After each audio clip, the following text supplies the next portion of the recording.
دوستو، حضرت ابوبکر صدیق جو باجمع اہل سنت انبیاء کے علاوہ تمام دنیا کے آدمیوں سے افضل ہیں، ان کا جنتی ہونا یقینی ہے کہ خود حضور اقدس صلی اللہ علیہ وسلم نے ان کو جنتی ہونے کی بشارت دی، بلکہ جنتیوں کی ایک جماعت کا سردار بتایا اور جنت کے سب دروازے سے ان کی پکار اور بلاوے کی خوشخبری دی، اور یہ بھی فرمایا کہ میری امت میں سب سے پہلے ابو بکر جنت میں داخل ہوں گے۔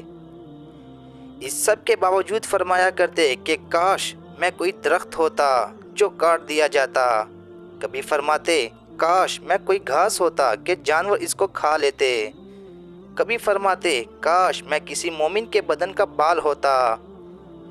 ایک مرتبہ ایک باغ میں تشریف لے گئے اور ایک جانور کو بیٹھا ہوا دیکھ کر ٹھنڈی سانس بھرا اور فرمایا کہ تو کس قدر لطف میں ہے کہ کھاتا ہے، پیتا ہے، درختوں کے سائے میں پھرتا ہے، اور آخرت میں تجھ پر کوئی حساب کتاب نہیں، کاش ابو بکر بھی تیرے جیسا ہوتا۔ ربیعہ اسلمی رضی اللہ تعالیٰ کہتے ہیں کہ ایک مرتبہ کسی بات پر مجھ میں اور حضرت ابو بکر صدیق میں کچھ بات بڑھ گئی اور انہوں نے مجھے کوئی سخت لفظ کہہ دیا جو مجھے ناگوار گزرا۔ فوراً ان کو خیال ہوا، مجھ سے فرمایا کہ تو بھی مجھے کہہ دے تاکہ بدلہ ہو جائے۔ میں نے کہنے سے انکار کیا تو انہوں نے فرمایا کہ یا تو کہہ دلو ورنہ میں حضور سے جا کر عرض کروں گا۔ میں نے اس بات پر بھی جوابی لفظ کہنے سے انکار کیا تو وہ اٹھ کر چلے گئے۔ بنو اسلم کے کچھ لوگ آئے اور کہنے لگے کہ یہ بھی اچھی بات ہے کہ خود ہی تو زیادتی کرتا ہے اور خود ہی الٹے حضور سے شکایتیں بھی کرتا ہے۔ میں نے کہا تم جانتے بھی ہو یہ کون ہے؟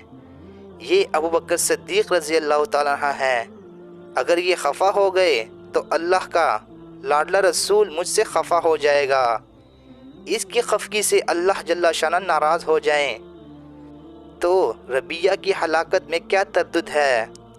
اس کے بعد میں حضور صلی اللہ علیہ وسلم کی خدمت میں حاضر ہوا اور قصہ عرض کیا۔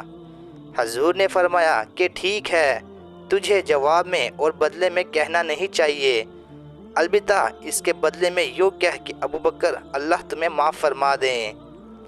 فائدہ یہ ہے اللہ کا خوف کہ ایک معمولی سے کلمے میں حضرت ابو بکر صدیق رضی اللہ تعالیٰ کو بدلے کا اس قدر فکر اور اہتمام ہوا کہ اول خود درخواست کی، پھر حضور صلی اللہ علیہ وسلم کے واسطے سے اس کا ارادہ فرمایا کہ ربیعہ بدلہ لے لیں۔